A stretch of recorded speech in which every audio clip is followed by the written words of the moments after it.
my husband. Good. Go back. That's it. Chin up. Elbow me in the.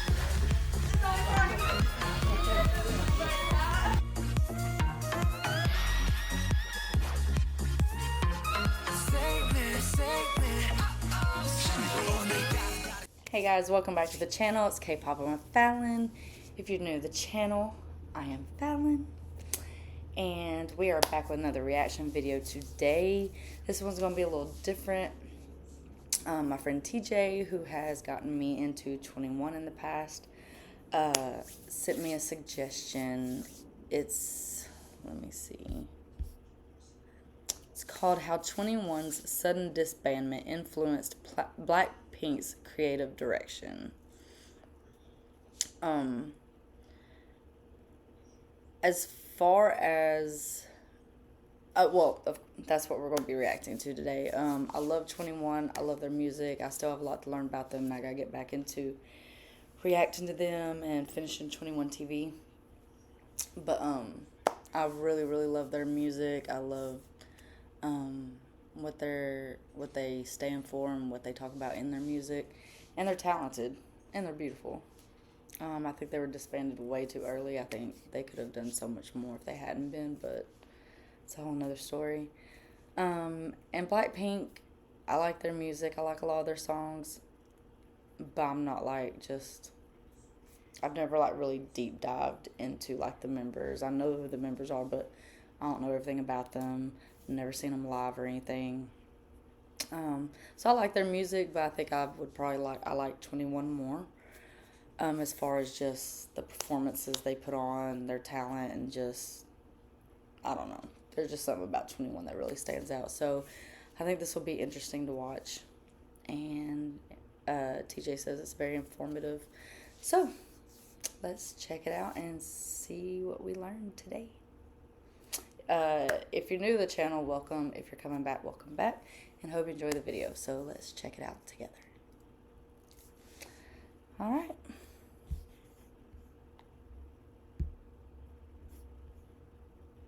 K-pop brought fire to the stage and had fans. Okay, disclaimer. The ideas expressed in this video are personal interpretations presented for the purpose of discourse.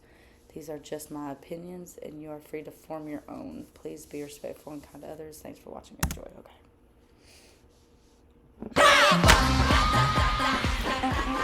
It's hard to overstate how important 2NE1 was to the popularization of K-pop globally. From music to iconic looks to their unapologetic girl power swagger, the so-called queens of K-pop brought fire to the stage and had fans around the world falling in love with the best. By the time of their disbandment in 2016, 2NE1 had nearly a dozen #1 hits in South Korea, were the only K-pop group to have played solo arena shows in America, collaborated with will.i.am and Jeremy Scott, and held a slew of Billboard record charts in America. Nice. While 2NE1 could dance and sing with the best, what set them apart was their individuality, versatile style, and the message of empowerment that served as a foundation for their music.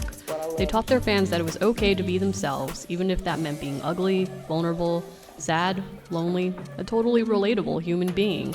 They were stylistic chameleons, doing everything from songs about rejection and insecurity to glamorous, glossy queens serving up girl crush confidence in high-budget MVs, to down-to-earth girls next door just goofing off and having fun. So when it came time to pass the gauntlet to YG's next girl group, the formidable Blackpink, how did we end up with this same concept every time? Now, I want to be clear that I'm not trying to hate. Blackpink undeniably puts out bangers, top the charts every time, and I'll readily identify as a Blink because, check the receipts. But I'm not the first, nor the last, fan to point out that Blackpink's releases look and sound a little similar. Blackpink is compared to 2NE1 a lot, rightfully so, as YG intentionally marketed them as a prettier version of 2NE1. But the lack of variety in Blackpink's music is a big departure from their predecessor. I can't help but think this shift in direction occurred as a result of YG's controversial treatment of 2NE1 that led to their unprecedented disbandment and rushed transition to Blackpink. And with the debut of Baby Monster on the horizon, the future of Blackpink isn't black and white. Let's dive into the details, shall we?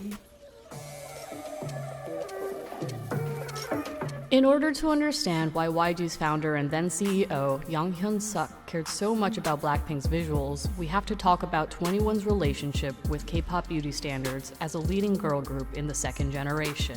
Idol culture pushes the image of perfection, to be an enviable being inside and maybe more importantly, outside. Part of K-pop's appeal are these idol gods, whose untouchable aura puts them above normal people, but also invites callous criticisms as if they weren't actually human beings with feelings.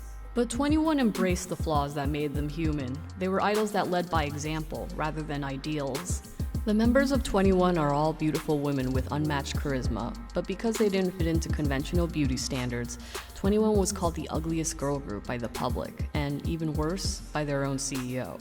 On the Strong Heart YG Family special, CL recalls, YG came to a concert rehearsal once. On the Strong Heart... We are a girl group, but he keeps telling us that we are ugly. YG Family special, CL recalls, YG came to a concert rehearsal once. When we do a rehearsal, we don't put on any makeup. He looked from afar into the screen and said, "Ah, they really are ugly," in front of all the staff. I was a bit disappointed. Could you imagine how humiliating it must have been for a CEO to publicly insult his own girl group, as YG did repeatedly on 2NE1 TV? It's an abuse of power that suggests YG's support of the group was less than wholehearted, and his poor behavior set a precedent for the way fans would treat them. YG is so nice, they don't consider physical beauty when letting kids in.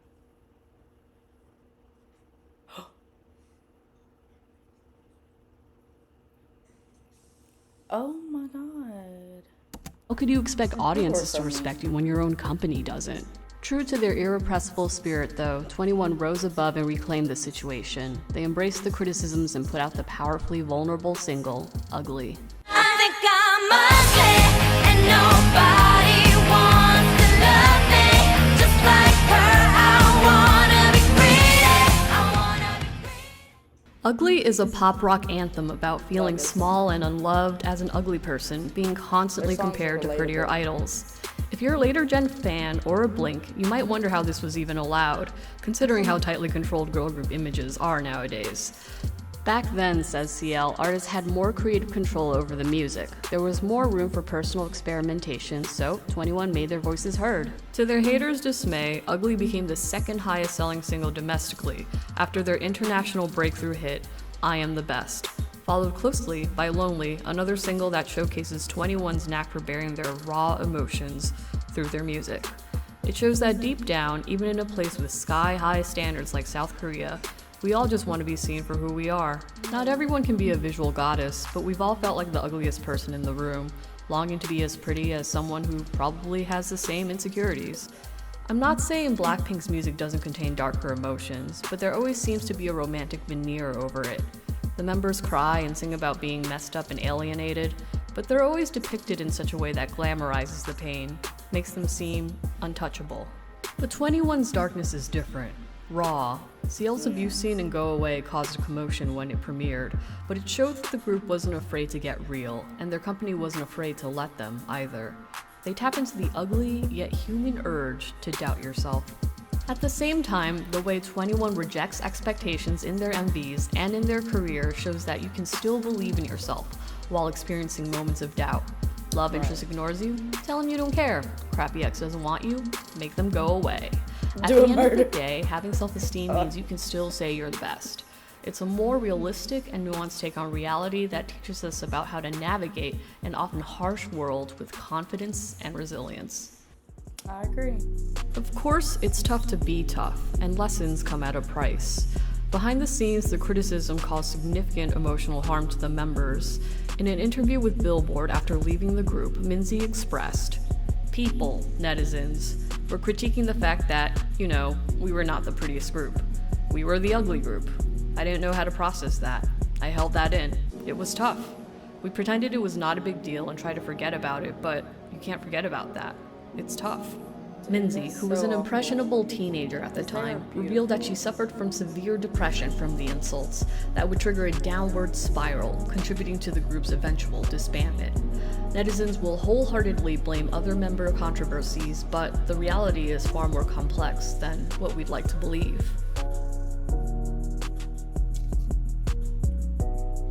It's true that YG started off giving 2NE1 liberal creative control over their music, but that changed after a slew of scandals that, in my opinion, would impact the way YG treats their girl groups in future generations. In November 2016, YG Entertainment shocked the world by announcing the disbandment of 2NE1.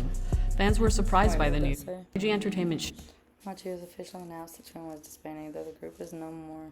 CEO and Sandra Park have signed solo contracts with YG. Park Bom has not re-signed with the agency. Shocked the world by announcing the disbandment of 2NE1. Fans were surprised by the news, as 2NE1 had just delivered what many considered an iconic performance at the 2015 MAMA Awards, and was at the height of their career. While Minzy had already terminated her contract in May 2015, after the MAMA performance in December, the group had been planning on returning as a three-member act. Little information was disclosed, except that the decision came after extensive discussion with the remaining members, and everyone felt it was better for the members to pursue solo careers. The truth wasn't revealed until December 2021, 5 years after the official disbandment. In an interview with AP Entertainment, CL disclosed that YG had unilaterally disbanded 2NE1 without consulting the members. What? More yet, CL had only found out about the disbandment through the media, similarly to Minzy, who had apparently reported the same thing months before.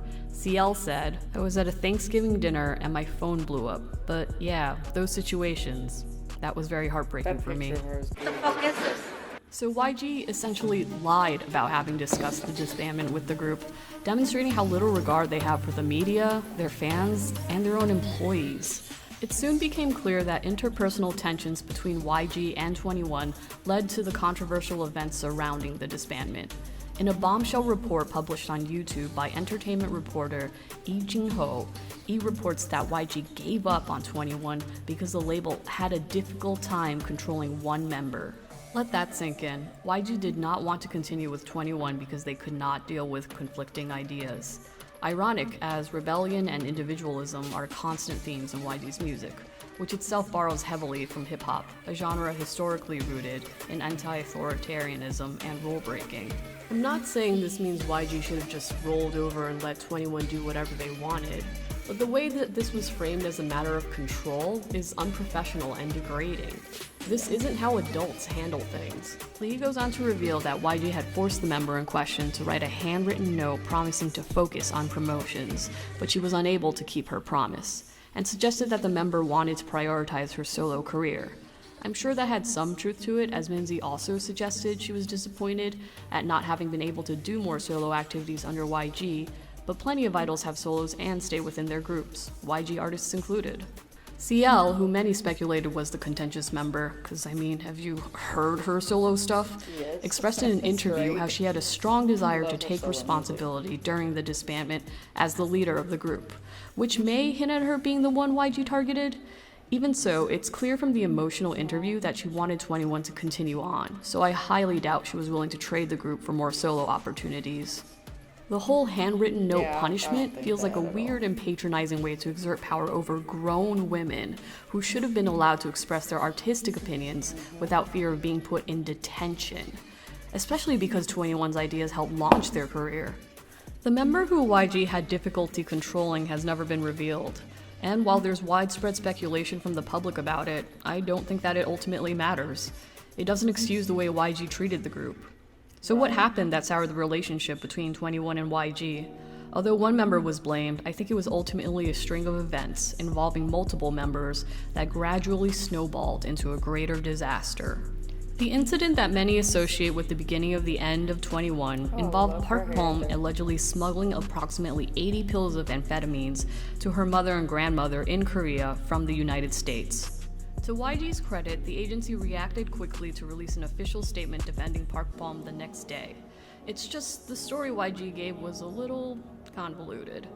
In the several paragraphs long statement, YG goes into how he met Bomb, how she was finally accepted as a trainee after several failed auditions, and just a lot of background that I don't think we needed, to be honest. He finally goes on to say that he spoke to Bomb's father personally and learned that she had experienced a traumatizing incident as a child in the US. Something about seeing a friend die in a soccer match, and was prescribed the drugs later on to help her cope with what I guess would be PTSD, though her condition was never named. Although YG defended their artist, which is more than I can say for some other companies, it was a kind of strange and chaotic story, especially considering PTSD isn't usually treated with amphetamines. It made a lot more sense when, years later, Bomb clarified that she had actually been diagnosed with ADHD while she was living in the States, and had been prescribed Adderall by an American doctor to treat it. Obviously, I'm biased, but it's just kind of silly because here in the US, Adderall abuse usually looks like a college student trying to finish their history midterm after hitting the Alpha Kappa Alpha party too hard. Unable to get the prescription filled in Korea due to the authorities treating them as, hard drugs, she had mailed the medicine to her relatives to hold onto for her. This is a much simpler and believable explanation, as it's estimated that 1 in 20 people have ADHD.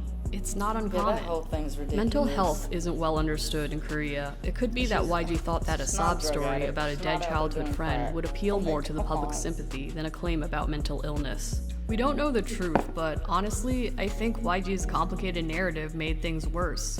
It might have been a true story, but even if it was, YG shouldn't have been the one to tell it. The story is intentionally vague to elude controversy, but he also could have just told the truth and said that she had a chemical imbalance that needed to be treated with medication.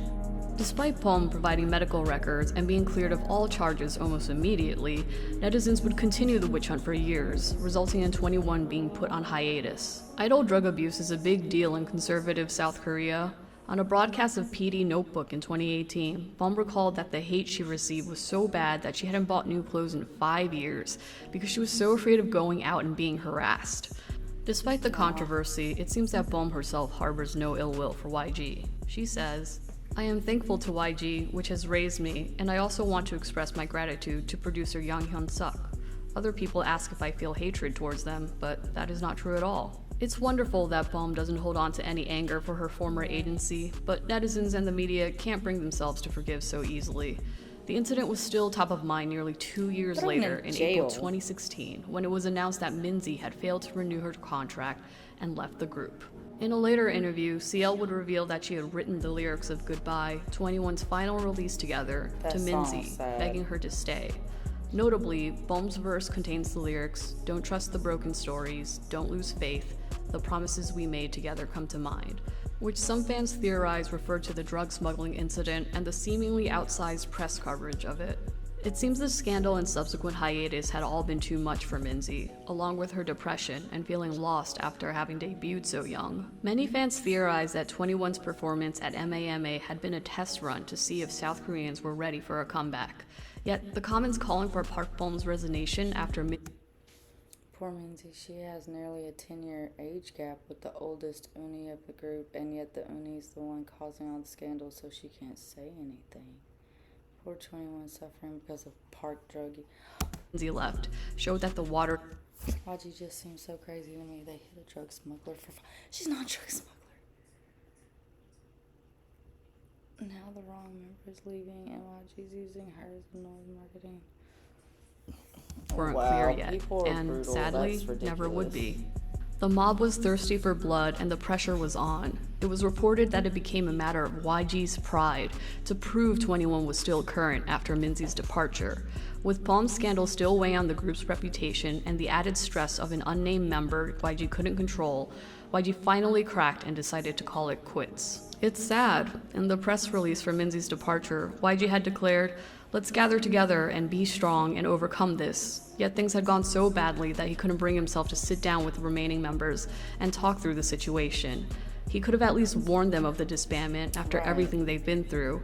Instead, YG took the petty route and unilaterally terminated the group, lied to the press about the members' awareness of it, and turned to a younger, more malleable group to promote. While this may all seem like it's in the past, I think it's important to pay attention to the way YG handled the controversies, as it made him more cautious and changed the way the company handled their idols moving forward.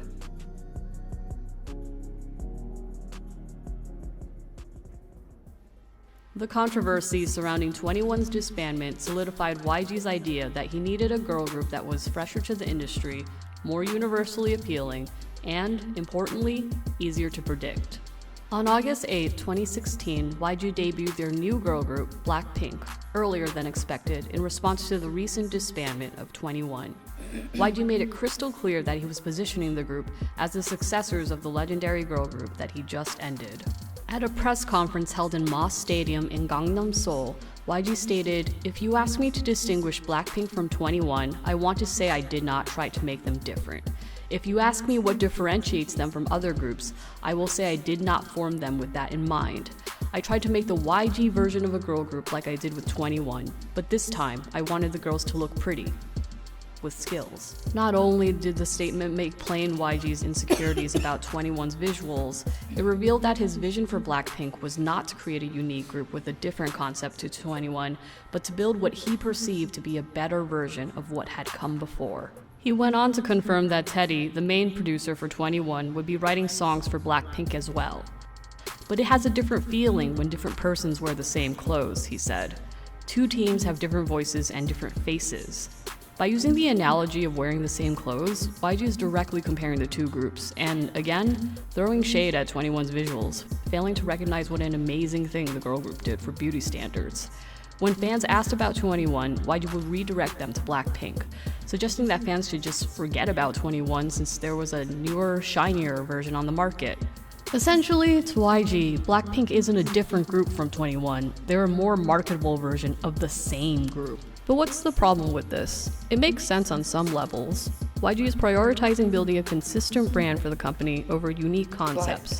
It's a safer, lower maintenance approach than juggling multiple comebacks and concepts, and clearly, it's a commercially viable plan. Giving Blackpink a signature sound and look ensure that each comeback is consistently a hit. The long hiatuses between comebacks even work to the group's advantage, as it reduces the sense of redundancy between releases, hedging on fans to forget what the last song sounded like, so each single sounds fresh. Yet the plan is flawed in major ways. One is that it treats groups as disposable, and two, it fundamentally ignores what was great about 2NE1 to begin with. If YG had intended Blackpink to be a replacement for 2NE1, then they failed to recapture what made 2NE1's music resonate with so many people: vulnerability. While 2NE1 sang about a spectrum of emotions, preaching resilience in the face of self-doubt, Blackpink's version of bitterness just kind of grazes the surface in comparison. The best way I can describe this is Gretchen Wieners doing trust exercises in Mean Girls. I'm sorry that people are so jealous of me, but I can't help it that I'm popular.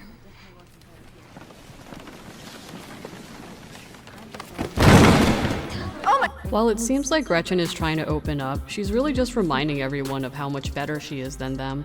I kinda get the same vibe from Blackpink's music. Their angst is rooted in the fact that it's lonely to be the hottest, baddest girl at the top. Cool, I'm so jealous. And again, there's nothing wrong with liking Blackpink's music. I like Blackpink's music. Confidence-building music like this is such a vibe. Pop doesn't have to be deep to be fun and feel empowering. Honestly, YG's rationale is understandable. Like with real feelings, there's merit to establishing boundaries, especially for a company like YG that's been plagued by controversy, 2NE1 being just the tip of the iceberg. I won't get into all the scandals here, but know they were bad enough that Young Hyuk-suk needed to formally step down as CEO in June 2019. With Blackpink being the main bacon bringer at YG, it makes sense why they just want to play it safe for them. The company's very existence is at stake. With Blackpink, YG just wants to put out a consistent product in which people can depend on, keep up a steady flow of revenue while building their brand globally. No surprises, good press only, fewer controversies. What we fans have to be aware of, though, is what happens when members start expressing themselves and wanting to deviate from this consistent image, as 2NE1 had, and as is natural for veteran groups. When 2NE1 strayed too far from the company's control over them, YG felt justified in unilaterally disbanding and then building back a better version of them, even though the members had wanted to come back. The talented members of Blackpink especially are known for their solo activities and promotions. As they grow as performers, they also mature as people and are bound to have ideas of their own, as they should. With the members' contracts ending in the latter half of 2023 and the 7-year curse bearing down upon them, there's widespread speculation on whether they will renew with YG. 2022 was a record-breaking year for Blackpink, with a new album, world tour, and worldwide recognition from mainstream news outlets. But it was also filled with rumors of members wanting to go solo, infighting, tour hiccups, and even a label change. While most of these turned out to be baseless rumors, the continuous buzz indicates that the public senses something is up with Blackpink. Maybe it's just the price of fame, but we don't see this level of gossip for other major girl groups who have better relationships with their labels.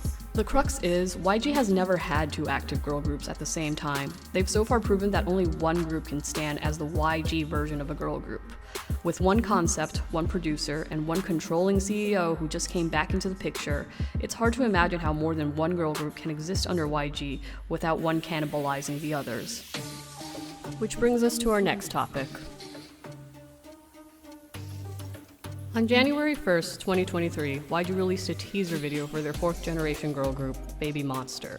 And the first thing they tell us about them? YG의 그 유전자를 갖고 있는 Seven of them. 베이비라고 생각하시면 될 것 같습니다. By now, it shouldn't be a surprise that YG is once again prioritizing their brand before the group.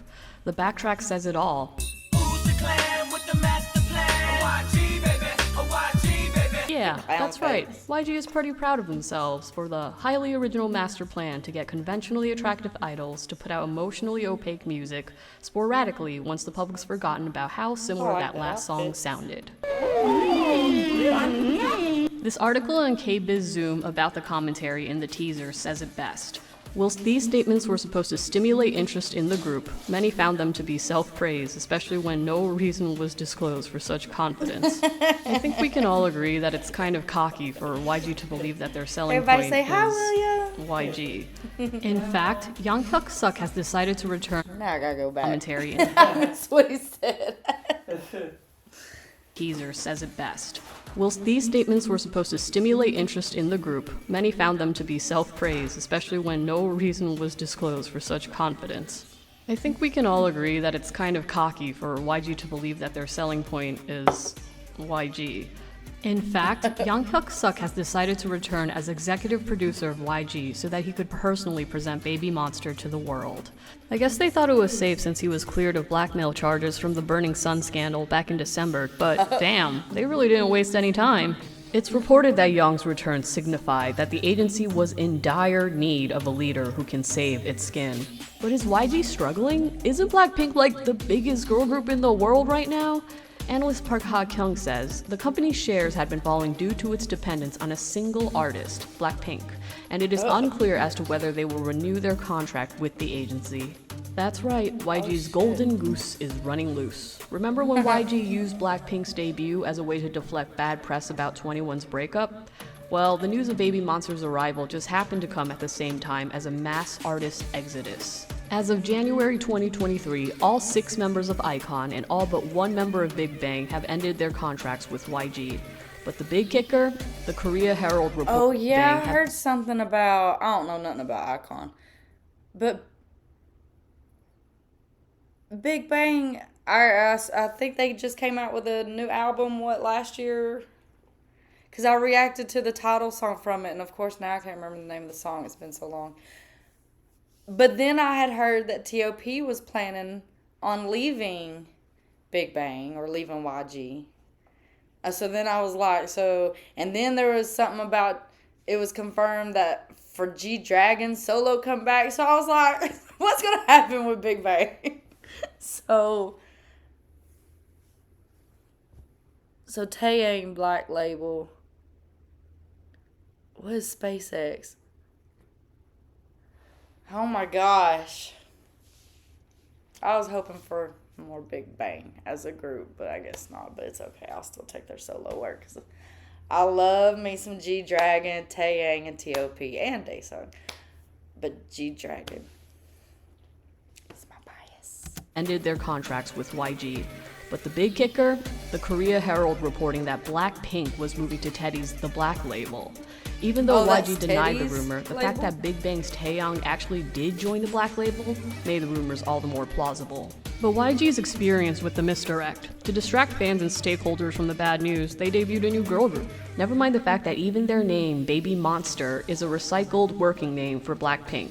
It's just kind of wild that YG is relying on Young to save their skin because he's just doing the same song and dance as always. The Korean opinion news site Tahom said this: YG Entertainment is getting outdated. Times and generations have changed, but YG is still standing still.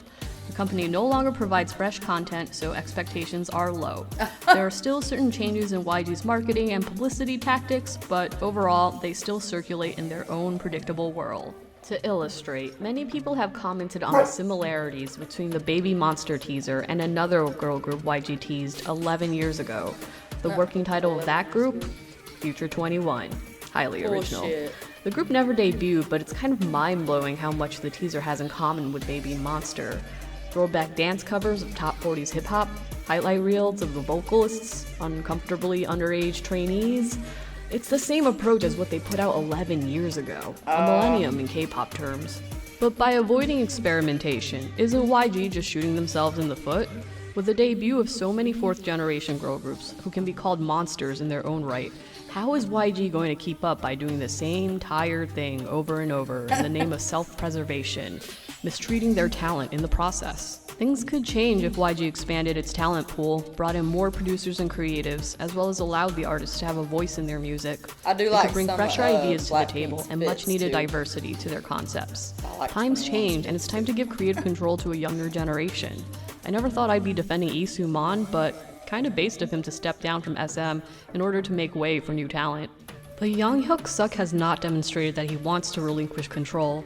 He's been burned before by 2NE1, especially with the one member he couldn't control. And why would he, with how successful Blackpink has been? Even though 2NE1 built the foundation Blackpink now stands on, Young attributes their success to himself and his controlling tendencies. He now feels he needs to micromanage Baby Monster. And to be honest, I think they're going to be a hit. Judging from Blackpink's success, the past is quickly forgotten in the blisteringly fast K-pop news cycle. Things don't look good for Blackpink renewing under YG, but I'm not worried about the members. They're immensely talented, pioneered luxury brand ambassadorships in K-pop, and have made a lasting mark on the industry. Judging by the offers they're already receiving, I think the ladies will do just fine without YG, whether or not they decide to continue on as a group or as soloists.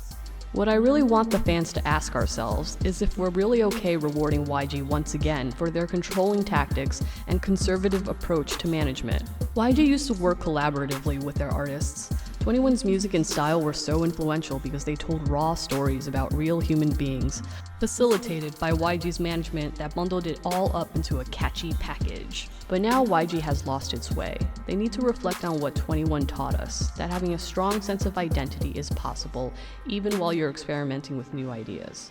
No matter how much YG wants his groups to be untouchably perfect, you can't make an impact if you don't get ugly.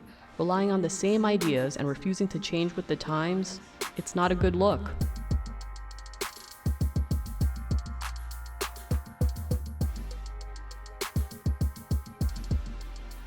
Oh, is it? Okay, it was very interesting. Hey, if you're still here, thanks for watching. Thank you also to everyone who left encouraging comments on my FX. The video.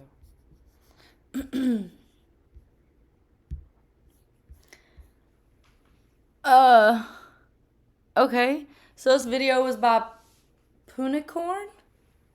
Is that right? I don't have my glasses on because I know there's a glare from the light sometimes on my glasses, and I don't know if it bothers y'all, but it bothers me, so I had to lean in a little close to read that. But I think it says Punicorn. That's the channel this video's on, so thank you for making this video for me to watch and react to. Or not for me to react to, y'all know what I mean. But it was a great video. It is very informative, like my friend TJ said. And, excuse me. There's just no replacing 2NE1. Like, if that's what YG thought he was doing, I don't know what he was thinking, because you can't replace 2NE1. They were amazing. Like, just like the video said, their music touches on deeper things and not just love relationships and being heartbroken, which, yeah, that's okay to have songs about that, because we as people go through those experiences. But their music just goes so much deeper, especially when it hits on abuse and female empowerment and all that stuff. I don't know. They're just totally opposite, different from Blackpink. And I'm not talking shit about Blackpink. I like Blackpink's music. I like a lot of their songs, but I do think some of their stuff sounds repetitive or it sounds alike. And I haven't heard every Blackpink song, just like I still haven't heard every 2NE1 song. But just the way he treated 2NE1, like I said, y'all know how I feel about the band. I do not have any respect for him. Why even have a girl group if you're just going to talk bad about them and call them ugly to their face or behind their back or to the media or to broadcasting companies or whatever? Like, why have them if you think they're ugly and they're not talented and they're whatever? But they weren't, though. They're beautiful and their music is relatable and amazing and fun. I don't know. I just don't understand it. But 2NE1's irreplaceable. And I would love to see them come back together or just have just a one-time, like, little reunion thing, whether they did music or just got together and filmed something together. That would be so cool. Fingers crossed. But yeah, so thank you to TJ for sending me this suggestion. It was very interesting. I enjoyed watching it. I learned a lot, and YG's still a jerk. And but yeah, let me know what y'all's thoughts are on Big Bang and what's going on with them leaving YG and what y'all think is going to happen with their solo careers and stuff like that. I saw that Sungi got out of prison recently. That's interesting. I don't know what's going to happen with him. If he'll still be trying to do entertainment or what. But anyways, I love Big Bang, so that was interesting as well.